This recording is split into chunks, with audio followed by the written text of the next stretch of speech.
yang telah memberikan firman-Mu bagi kami. Karena firman-Mu menghidupkan, firman-Mu menguatkan, firman-Mu memberikan pengharapan yang baru.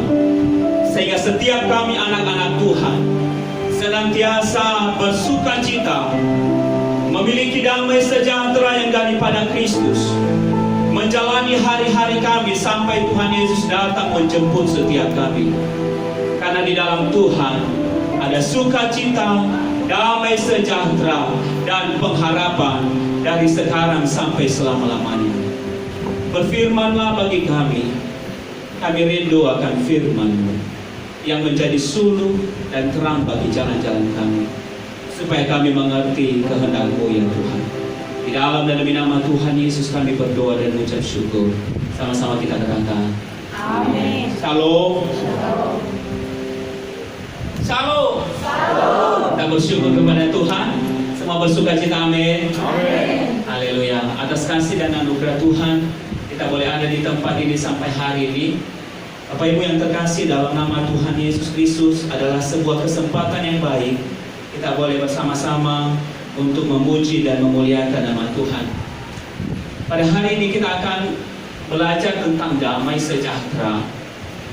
Dan topik yang akan kita bahas yaitu damai sejahtera di tengah-tengah pergumulan kita, Yohanes 14 ayat 24. Kita boleh lihat ke depan. Dalam Yohanes 14 ayatnya yang ke-24, kita akan baca sama-sama. Nah, ini singkat adanya. 3, 2 yang. Damai sejahtera-Ku kutinggalkan bagimu, damai sejahtera-Ku kuberikan kepadamu. Dan apa yang kuberikan tidak seperti yang diberikan oleh dunia kepadamu. Janganlah gelisah dan gentar hatimu. Sekali lagi saya akan bacakan kepada kita. Damai sejahtera kutinggalkan bagimu, damai sejahtera-Ku kuberikan kepadamu. Dan apa yang kuberikan tidak seperti yang diberikan oleh dunia kepadamu. Janganlah gelisah dan gentar hatimu. Demikian pembacaan firman Tuhan. Diberkatilah kita yang membaca, mendengar, dan melakukan kebenaran firman Tuhan. Ada dua hal yang saya garis bawahi di atas ini, Bapak Ibu yang terkasih, dalam nama Tuhan Yesus Kristus, yang menjadi perenungan bagi kita tentang damai sejahtera Tuhan. Yang pertama adalah dikatakan damai sejahtera kutinggalkan bagimu. Firman Tuhan ini dituliskan ketika Yesus sudah mau disalibkan dan dia naik ke surga. Tapi sebelum dia naik ke surga dikatakannya kepada murid-muridnya, damai sejahtera-Ku kutinggalkan kepadamu. Dan kita harus menggarisbawahi yang kedua, dikatakan oleh firman Tuhan, apa yang Kuberikan tidak seperti yang diberikan oleh dunia kepadamu. Dari ayat ini secara sederhana kita mengerti bahwa damai sejahtera itu terbagi dua. Ada damai sejahtera yang bisa dihasilkan oleh dunia, dan ada damai sejahtera yang ditinggalkan Tuhan kepada kita. Dan dikatakan oleh Tuhan bahwa damai sejahtera-Ku yang Kuberikan kepadamu itu berbeda dengan damai sejahtera yang diberikan oleh dunia kepadamu. Sekarang pertanyaannya, apa sih artinya damai sejahtera? Damai sejahtera mengacu pada ketenangan jiwa, perasaan pribadi seseorang bahwa semua lengkap dan sejahtera, bebas dari kekhawatiran dan merasa tentram dalam jiwa. Jadi mari kita garis bawahi dulu, mari kita mengerti sebelum kita apa damai sejahtera Tuhan dan apa damai sejahtera dunia. Arti damai sejahtera itu adalah adanya ketenangan di dalam jiwa kita, adanya ketenangan di dalam hati kita, bebas dari kekhawatiran, bebas dari kegelisahan, merasa cukup. Ini perasaan. merasa cukup dengan apa yang kita punyai. Artinya damai sejahtera itu bebas dari bersungut-sungut. Dan dikatakan Tuhan, damai sejahtera inilah yang kutinggalkan kepadamu. Ketika engkau tidak mempunyai sesuatu di dalam rumah dan tetanggamu punya, engkau merasa cukup dengan apa yang engkau punya. Tidak iri dengan apa yang dipunyai oleh orang lain. Kan sering sekali, Tuhan kenapa dia lebih diberkati? Sama-samanya kami berdoa. Dia 1 jam berdoa, bahkan aku 1 jam setengah. Dia hanya ke gereja hari Minggu, aku tiap hari ikut ini, ikut itu. Kenapa? Itulah kenapa sebelum Tuhan naik ke surga dikatakannya, aku tinggalkan damai sejahteraku kepadamu. Di mana apapun keadaanmu, engkau akan memiliki ketenangan dalam jiwamu. Engkau bebas dari kekhawatiran. Engkau merasa tentram dalam jiwamu. Engkau tidak khawatir akan masa depanmu. Engkau tidak khawatir tentang apa yang engkau makan dan engkau minum. Engkau tidak khawatir tentang persoalan dan pergumulan yang engkau hadapi. Ketika engkau mengalami damai sejahtera-Ku, damai sejahtera dalam Kristus. Rupanya setelah ditelusuri Bapak Ibu yang terkasih, inilah perbedaan damai sejahtera dunia dengan damai sejahtera Allah. Damai sejahtera Allah memberikan ketenangan dalam segala situasi. Damai sejahtera Allah membebaskan kita dari kekhawatiran dalam berbagai hal. Damai sejahtera Allah memberikan ketenangan dan ketentraman sepanjang engkau mengiring Yesus dalam hidup. Michael Jackson adalah seorang yang populer. Michael Jackson adalah seorang yang punya banyak uang, punya rumah mewah, mobil-mobil yang sangat limited edition, yang sangat terbatas. Tapi saudara tahu di akhir hidupnya, dia meninggal dengan tragis dan mengkonsumsi banyak sekali narkoba. Kenapa? Karena setiap malam hampir saja dia tidak bisa tidur dan tenang dalam hidupnya. Hal ini menunjukkan bahwa uang, mobil yang limited edition, harta yang berkelimpahan tidak menjamin memberikan damai sejahtera bagi hati. Artinya itu hanya sementara. Itulah kenapa Yesus katakan damai sejahtera-Ku itu tidak seperti damai sejahtera dunia. Itu hanya sekejap engkau menikmatinya. Memang memberi damai sejahtera, tapi itu hanya sekejap. Tapi damai sejahtera yang Kuberikan kepadamu kekal untuk selama-lamanya. Inilah yang harus engkau miliki ketika engkau mengiring Yesus. Ketika engkau mau memberikan hidupmu sepenuhnya kepada Tuhan. Bebaskan dirimu dari kekhawatiran. Bebaskan dirimu dari ketidaktentraman. Miliki Yesus yang telah memberikan damai sejahteranya kepada. Kalau saya coba banding-bandingkan, anggap sajalah damai sejahtera dunia itu setinggi begini, maka damai sejahtera Tuhan lebih tinggi, lebih mulia, dan lebih dahsyat. Orang sering mencari hanya yang sampai di sini. Sekarang Tuhan mau membawa kita miliki damai sejahtera yang melampaui apa yang dimiliki oleh dunia. Amin. Miliki damai sejahtera yang tidak bisa diambil darimu. Miliki damai sejahtera yang tidak bisa menggoyahkan hatimu. Miliki damai sejahtera yang tidak pernah membuat engkau tidak tenang dan kuat.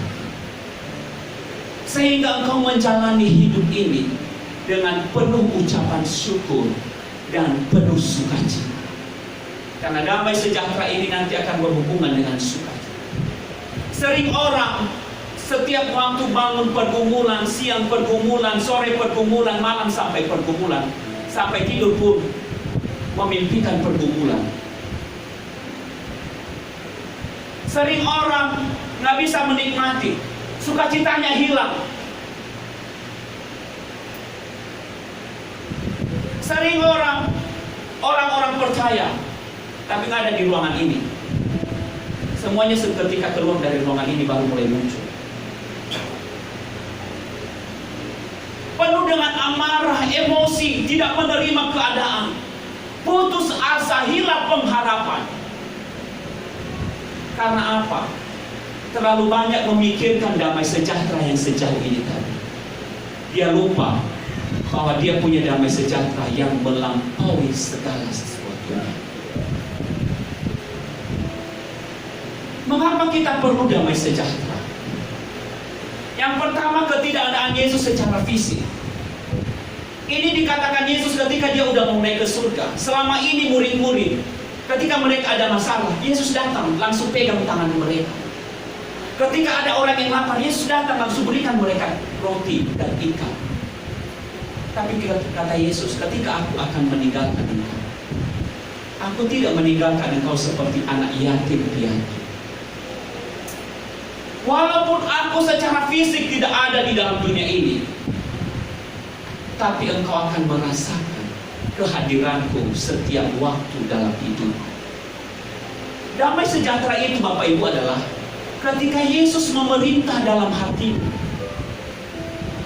Hanyalah ketika Yesus memerintah kita hilang kekhawatiran. Walaupun engkau tidak pegang Yesus seperti engkau melihat Bapak Gembala hari ini.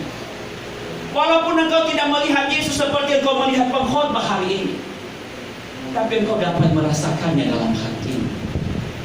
Secara fisik engkau tidak lihat, tapi dalam hatimu engkau akan merasakan.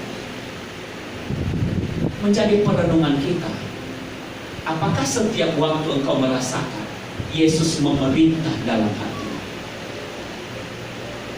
Karena kalau tidak Yesus memerintah dalam hatimu, disitulah seringkali kita kehilangan damai sejahtera.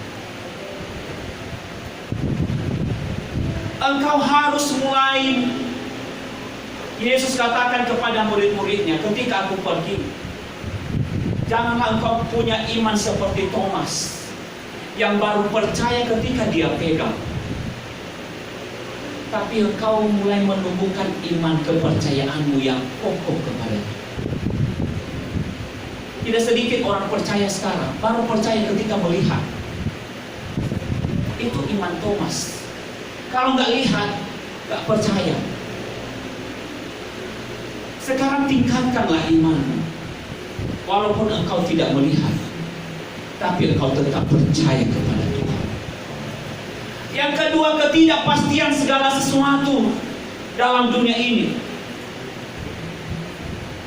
Gak pasti, khususnya yang jomblo-jomblo, yang lajang. Gak pasti, kapan aku ini dipinang orang. Udah nunggu-nunggu 1 tahun, udah nunggu-nunggu 2 tahun, udah nunggu-nunggu gak 3 tahun, gak ada yang pinang-pinang. Ketika kita sudah mulai khawatir, ketika kita memiliki ketidakpastian, di situ sering sekali kehilangan damai sejahtera. Benar enggak apa yang dikatakan oleh Tuhan? Tapi saya mau katakan kepadamu, ketika engkau tetap setia kepada Tuhan, ketidakpastian dunia akan mampu engkau hadapi dengan apa? Dengan iman kepada Yesus. Dan orang-orang yang beriman kepada Tuhan tidak akan pernah dikecewakan. Ketika engkau setia kepada Tuhan dan engkau jomblo sampai hari ini, jangan putus asa. Karena Tuhan senantiasa sediakan yang terbaik bagi orang-orang yang sungguh-sungguh kepada-Nya. Yang ketiga, ketidaksetujuan dunia pada pekerjaan Allah. Kenapa sering hilang damai sejahtera? Karena dunia ini sering menolak pekerjaan Tuhan. Mereka tidak percaya ketika kita katakan, wah Tuhan itu baik. Dunia itu nggak setuju dengan itu.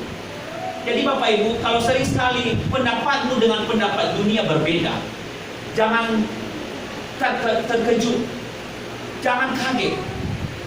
Karena memang dunia sejak dari dulu tidak pernah menerima sebagai Yesus sebagai Tuhan dan Juru Selamat bagi dunia ini. Tidak pernah menerima bahwa Yesus adalah sumber damai sejahtera yang penuh bagi orang-orang percaya. Keadaan dunia sering menjadi ancaman damai sejahtera orang percaya. Keadaan-keadaan yang sedang terjadi sering menjadi memperburuk kekhawatiran kita. Keadaan-keadaan sedang terjadi sering membuat kita hilang dalam pengharapan. Membuat kita tidak tenang, tidak sejahtera, tertekan. Ada beberapa contoh saya coba rangkumkan kepada kita pada pagi hari ini. Berbagai tantangan masa kini yang sedang kita hadapi. Yang pertama, kehilangan keluarga yang dikasihi. Apalagi pada zaman-zaman sekarang ini Bapak Ibu, ketika kita dengar keluarga kita nggak sakit, sedang sakit, sulit sekali kita pulang. Nanti kita pulang, kita takut isolasi 14 hari. Kita pulang, kalau dulu kita pulang semua orang senang, sukacita. Kita pun bawa oleh-oleh senang. Sekarang pulang, sekitar 3 bulan yang lalu ada keluarga meninggal di Pekanbaru dan mereka bawa pulang ke rumah. Abang saya bersama keluarganya pulang. Mama saya aja bilang, jangan salaman kita dulu. Mereka tiba, langsung disuruh ke kamar mandi. Mandi kalian semua. Semua baju-baju kalian langsung cuci semua. Kita pulang bukan sukacita sekarang. Ini sering mengkhawatirkan. Orang yang kita datangi pun mereka takut sama kita. Jangan-jangan dia bawa teri dari sana. Ini mengganggu kita, ini menjadi tantangan. Kemudian kedua, kehilangan sumber penopang keuangan keluarga.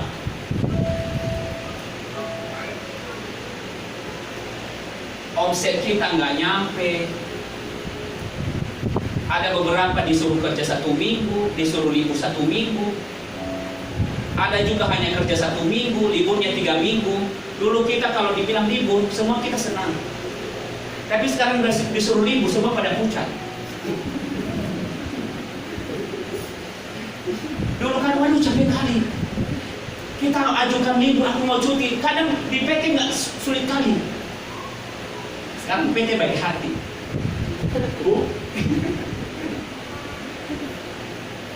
Minggu depan libur 2 minggu ya. Kita bukan senang, kita langsung pucat. Tuhan nanti 2 minggu ke depan ini mau makan apa? Ini sering mengganggu hati kita. Mungkin bagi Bapak Ibu yang keuangannya bisa mencukupi, ini gak ada persoalan. Tapi bagi yang tidak, ini menjadi pergumulan. Ini menjadi tekanan. Ini menjadi gangguan damai sejahtera. Mau beli ini, mau beli itu. Harga ini, harga itu. Kadang harga barang tidak menentu juga. Naik turun, naik turun, naik turun. Ini tidak pasti. Kemudian menghadapi penyakit yang tak menentu kapan akan berakhir.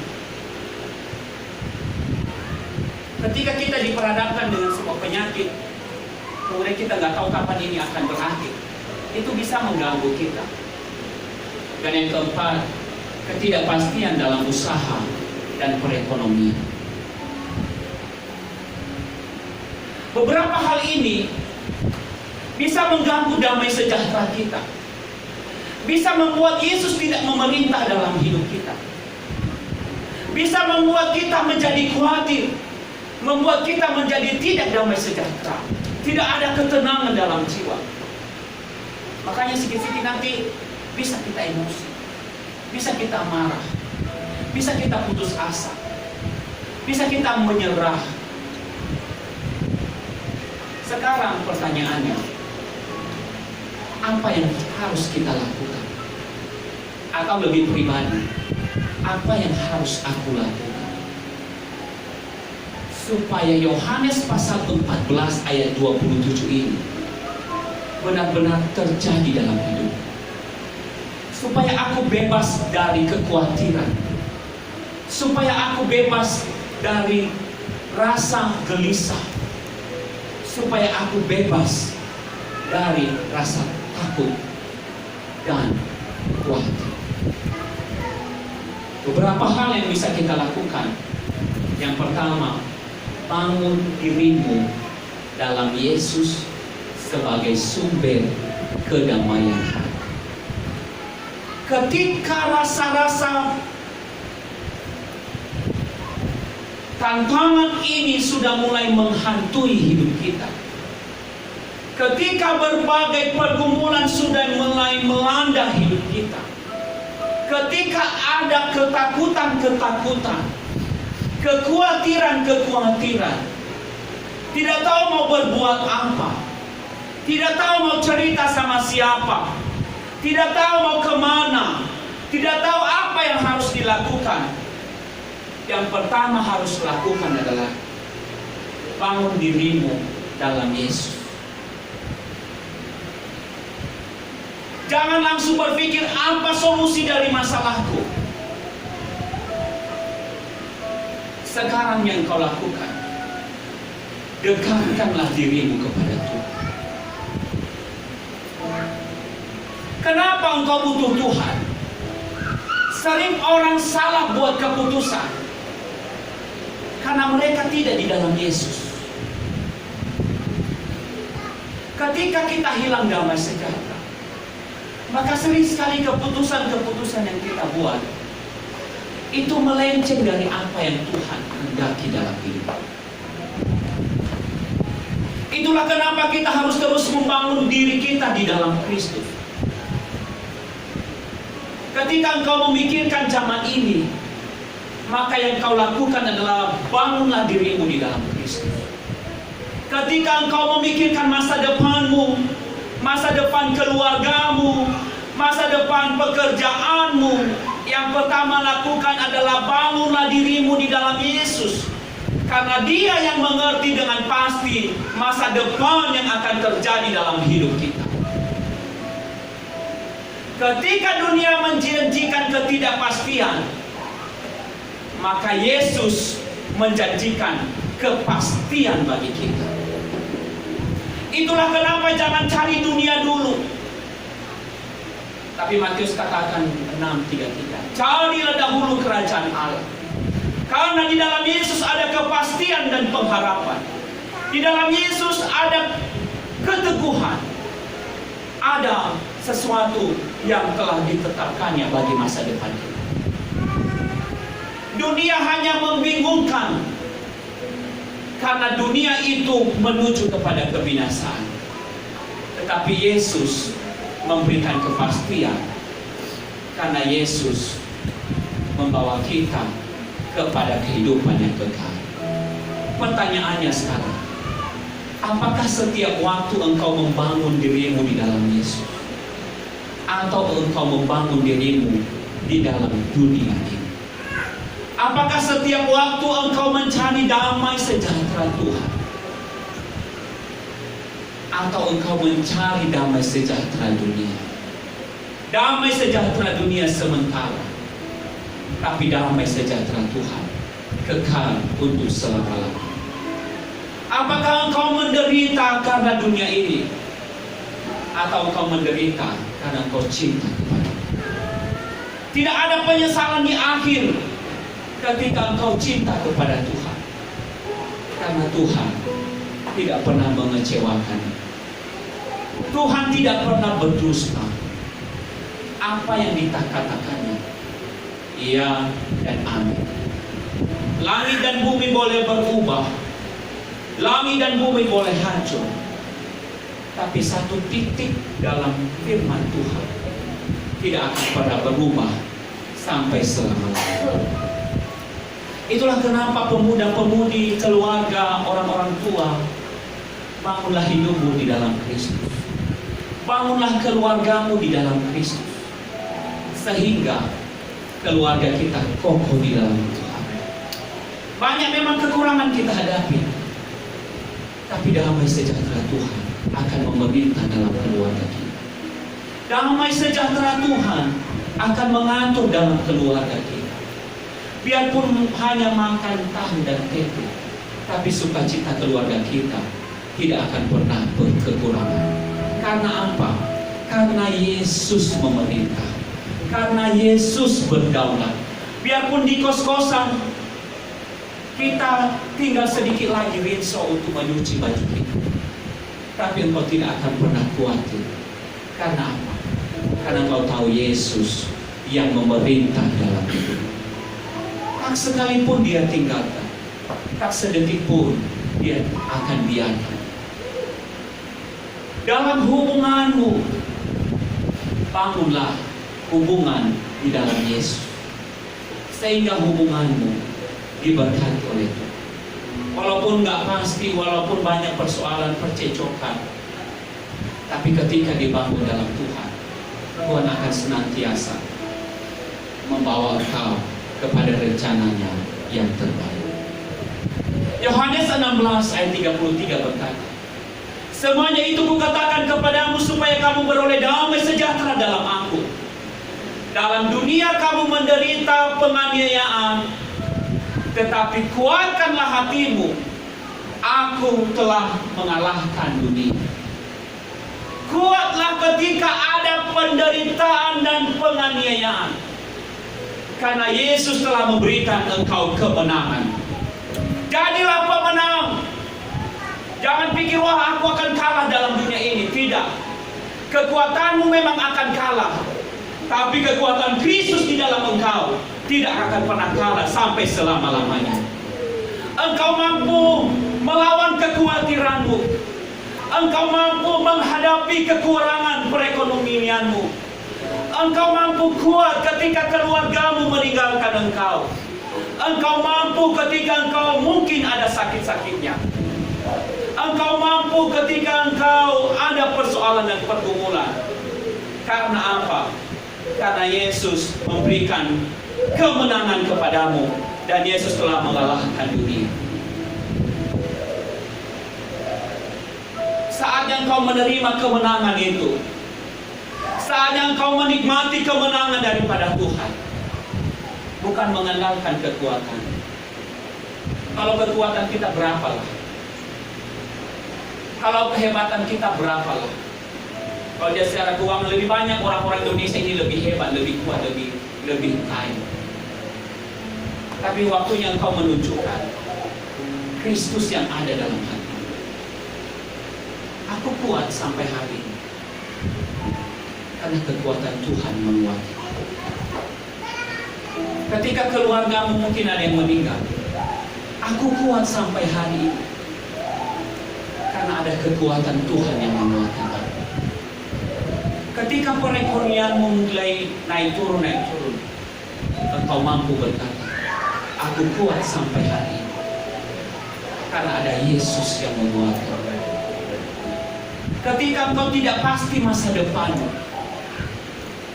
aku yakin sampai hari ini karena Yesus menyediakan masa depan yang penuh pengharapan bagi keluargaku, bagi anak-anakku, bagi seluruh keluarga besarku, dan bagi dimanapun Tuhan tetapkan aku tetap menjadi lebih dari orang. Sekarang hilangkan kekuatanmu.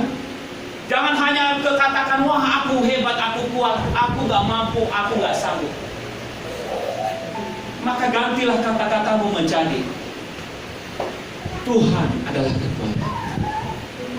Mungkin aku nggak mampu, tapi Tuhan mampu. Mungkin aku nggak sanggup, tapi Tuhan sanggup. Mungkin keluargaku nggak mampu, tapi keluargaku ditolong oleh Tuhan. Mungkin keluargaku sedang dalam tertatih-tatih menghadapi hidup ini, sedang banyak kesulitan dan pergumulan, tapi keluargaku mampu karena Yesus bersama dengan keluargaku. Katakan amin. Kita akan yakin dan percaya. Berdirilah kokoh dan teguh, berdirilah dengan tegak. Bukan karena kau kuat, tapi karena kau punya Yesus yang menguatkan kehidupan. Yang kedua, jangan gelisah, karena Roh Kudus akan membimbing kita. Sering kita dalam menghadapi masalah, kita nggak tahu mau buat apa sih. Sering buntu. Apa yang mau kulakukan dengan masalah ini? Tindakan apa yang harus kulakukan? Perkataan apa yang harus kukatakan? Sikap apa yang harus kulakukan? Manusia sering sama, aku juga sering begitu. Tapi jangan lupa, ada Roh Kudus yang akan membimbing kita. Itulah kenapa engkau harus membangun hubunganmu terus-menerus kepada Roh Kudus, Rohnya Tuhan. Supaya ketika engkau tidak tahu mau buat apa, Roh Kudus membimbingmu. Ketika engkau tidak tahu mau katakan apa dalam masalahmu, Roh Kudus membimbingmu. Ketika engkau tidak tahu mau bicara apa kepada suami atau istrimu ketika ada masalah, Roh Kudus akan membimbingmu. Kalau kau tanya dunia, kalau kau masalah, suami istri bermasalah, tanya sama orang dunia. Contoh suami, ada masalahku di rumah, itu cari kali. Kalau kau tanya orang dunia, mereka akan selalu menunjukkan jalan yang tidak benar. Wah, kau tunduk kepada istrimu, kau kalah sama istrimu. Tapi kalau kau tanya Roh Kudus, kau berdoa, Tuhan, aku nggak tahu lagi bagaimana menghadapi. Maka bimbinglah sikapku, bimbing perkataanku, bimbing perbuatanku di hadapan, supaya aku jangan salah. Demikian juga istri. Tuhan, aku sebenarnya nggak setuju dengan pendapat suamiku, tapi aku mau bilang apa, kadang nggak didengarkan. Sekarang kau butuh Roh Kudus. Tuhan, aku nggak tahu mau buat apa, tapi aku butuh Engkau membimbing aku. Bimbing aku untuk menghadapi suami, supaya jangan aku emosi tiap hari dan kulampiaskan kepada anak-anak. Aku teriak-teriak terus-menerus, tapi berikan aku damai sejahtera, supaya aku tahu bersikap, berkata-kata, sehingga aku menjadi istri yang terdapat dalam Amsal 31. Istri yang hebat, istri yang diberkati Tuhan, istri yang menjadi teladan bagi istri-istri yang lain.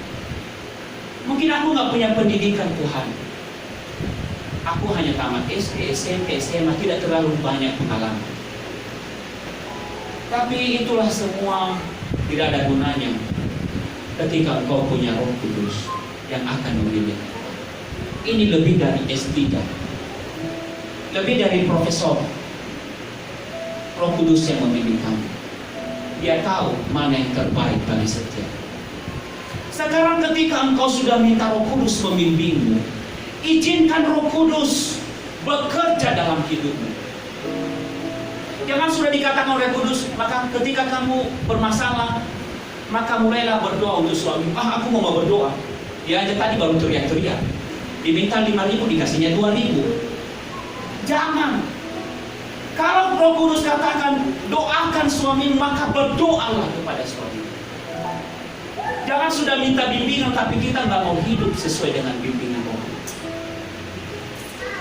Perbanyak baca firman. Nanti Roh Kudus akan membimbing engkau mana yang baik, mana yang tidak baik. Yohanes 14 ayat 26 berkata, tetapi penghibur yaitu Roh Kudus yang akan diutus oleh Bapa dalam namaku, dialah yang apa? Yang mengajarkan segala sesuatu kepadamu dan akan apa? Mengingatkan kamu akan semua yang telah kukatakan kepadamu. Jadi dia ingatkan. Ketika kau kerja, dia ingatkan. Oh, tadi perkataanmu itu salah lunak. Ketika engkau mengendarai motor, wah tadi di rumah kamu kata-katanya kasar. Jadi Roh Kudus itu akan mengingatkan. Memang gak ada orang yang sempurna dalam hidup ini. Tapi ingat, Roh Kudus akan terus menyempurnakan kita menjadi serupa dengan Kristus. Itulah kenapa kamu harus bangun hubunganmu dengan Kristus. Supaya engkau dibimbing, diingatkan, diajarkan mana yang terbaik dalam hidup ini. Akhirnya kesimpulannya adalah Allah telah menyediakan damai sejahtera bagi kita sebagai orang percaya. Supaya kita menghadapi hidup ini dengan penuh keyakinan, bukan dengan kekhawatiran. Hadapi hidup ini dengan yakin, bukan dengan kekhawatiran.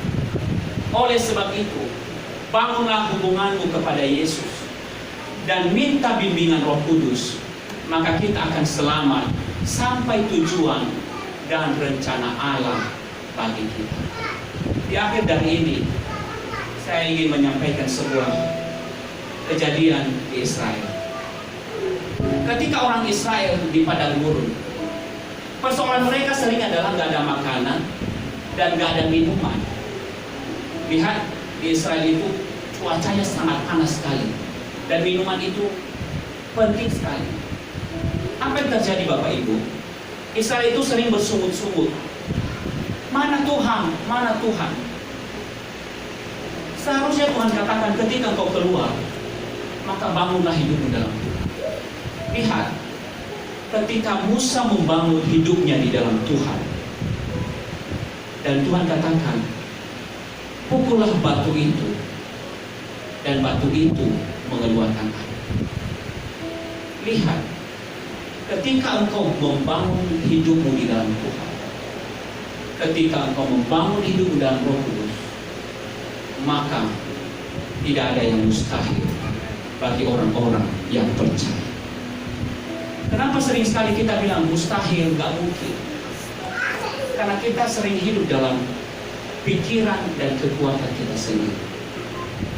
Tapi kalau engkau hidup dalam pikiran dan kekuatan Tuhan, sungguh tiada yang mustahil bagi Tuhan, dan tak ada yang tak. Hiduplah sesuai dengan rencana Tuhan. Hiduplah sesuai dengan apa yang Tuhan kehendaki dalam kamu. Milikilah damai sejahtera Tuhan, bukan damai sejahtera dunia. Jangan hanya mencari yang sampai seperti begini, tapi carilah damai sejahtera yang tak terbatas, yang telah disediakan oleh Tuhan bagi kita. Karena kita sama-sama bangkit berdiri. Naikkan satu pujian kepada Tuhan. Mari kita renungkan, apakah damai sejahtera Tuhan ada dalam hidupmu? Ingat, sudah dikatakan tadi, damai sejahtera itu gak ada lagi kekhawatiran, gak ada lagi ketakutan, gak ada lagi penderitaan. Yang ada hanya apa? Yang adalah sukacita dan ketenangan dalam hidup. Kalau engkau khawatir, engkau takut, engkau tidak tahu mau buat apa, ini waktunya engkau membangun hidupmu dalam Yesus dan dalam Roh Kudus. Minta Tuhan, bimbing aku. Tuhan, ajar aku. Tuhan, kuatkan aku. Tuhan, penuhi hidupku dengan kuasa Roh Kudus. Haleluya Yesus. Terima kasih Tuhan.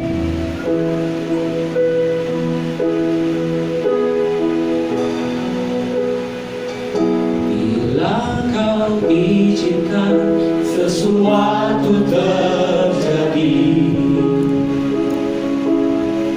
ku percaya semua untuk kebaikanku. Bila nanti telah tiba waktumu, ku percaya kuasa-Mu memulihkan. Dari awal, bila kau izinkan Tuhan, bila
Haleluya Yesus Tuhan. Haleluya Yesus Tuhan. Terima kasih Tuhan. Haleluya Yesus Tuhan. Kita naikkan pujian ini dengan penuh keyakinan kepada Tuhan. Imani apapun yang terjadi saat ini, ketika engkau di dalam Tuhan, Tuhan sediakan yang terbaik bagi engkau. Kalau engkau khawatir hari ini, engkau tidak tenang dalam jiwamu, maka berserahlah kepada Tuhan. Angkat tanganmu di dalam Tuhan dan katakan, Tuhan, aku percaya kepadamu.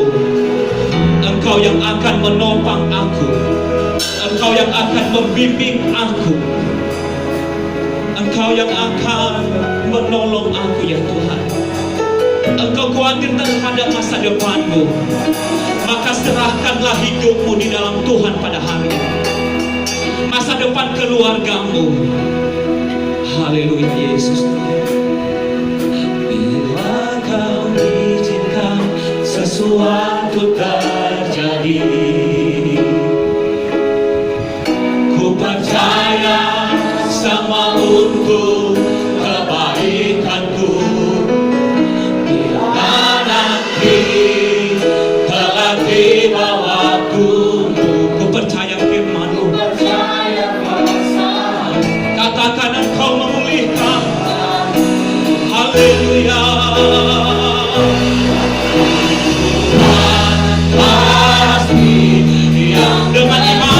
Dengan iman, angkat tanganmu, suaramu kepada Yesus. Haleluya Yesus Tuhan.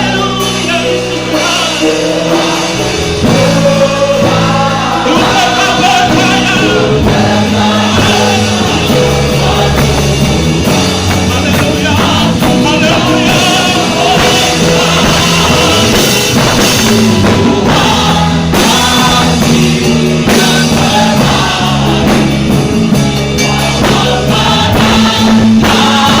Haleluya, haleluya.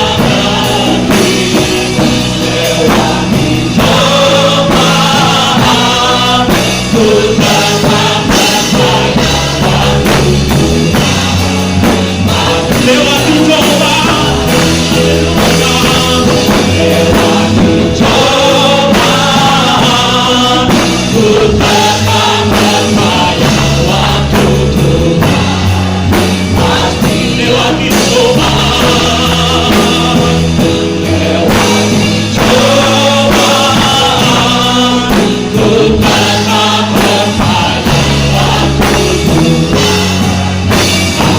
Berikan sorak-sorai wajah kita. Haleluya, haleluya. Terima kasih Tuhan. Segala kemuliaan, hormat bagi nama Yesus sampai selama-lamanya. Allah yang hidup, sukses damai sejahtera kami di dalam. Terima kasih Tuhan. Kami tahu jemaat-Mu di tempat ini akan terus berdiri teguh di dalam Tuhan, karena damai sejahtera-Mu memerintah dalam kehidupan mereka. Tidak ada kekhawatiran, tidak ada ketakutan, tidak ada kebimbangan, karena Yesus sumber damai sejahtera akan menopang dan menolong kehidupan mereka dari sekarang sampai selama-lamanya. Terima kasih Tuhan. Berkati keluarga, berkati anak-anak muda, berkati anak-anak, dan berkati Bapak Ibu Gembala di tempat ini. Nyatakan kasih kuasa-Mu melimpah dalam kehidupan mereka. Di dalam dan demi nama Tuhan Yesus Kristus, setiap kita yang diberkati Tuhan sama-sama katakan Amen. Shalom. Shalom.